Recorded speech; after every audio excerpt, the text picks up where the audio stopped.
Do you know the world's most actively used psychoactive drug? It's caffeine.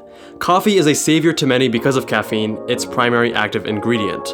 But did you know that there is a right and a wrong way to consume caffeine? I'll show you how to do it the right way.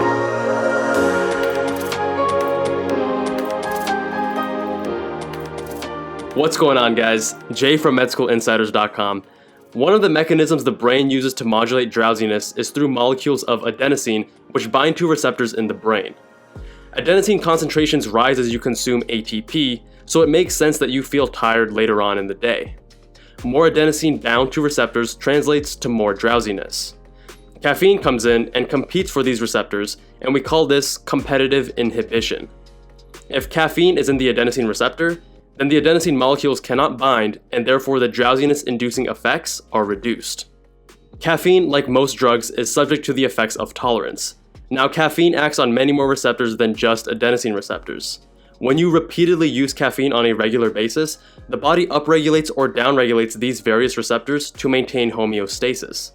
Meaning, the body generally does not like drugs or chemicals changing things up, even if you do enjoy those changes, and so it tries to maintain a constant balance.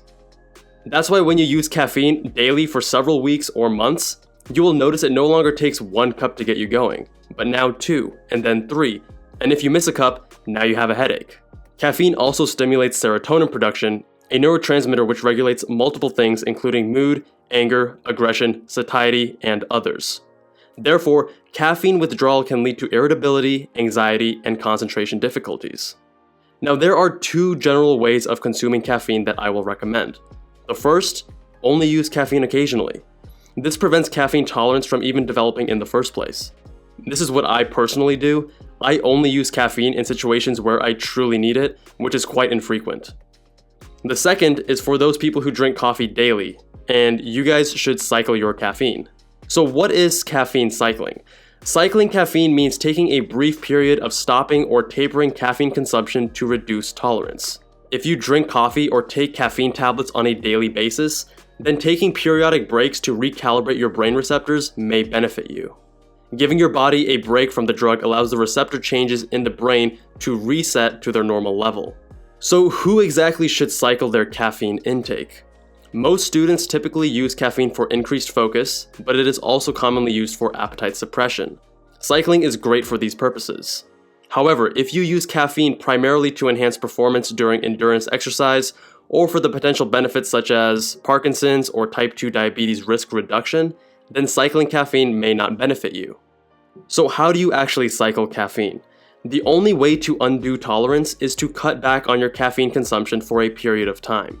There are 2 ways of going about this. First, quit cold turkey for a period of time, or second, slowly taper off. Going cold turkey will likely be more difficult, but it may reset your caffeine tolerance in a shorter period of time. Tapering would look something like reducing your intake by half for a few days, then half of that for a few days, and so on. When you start using caffeine again, do not jump back to those increased levels that you were using before you quit. Start slow.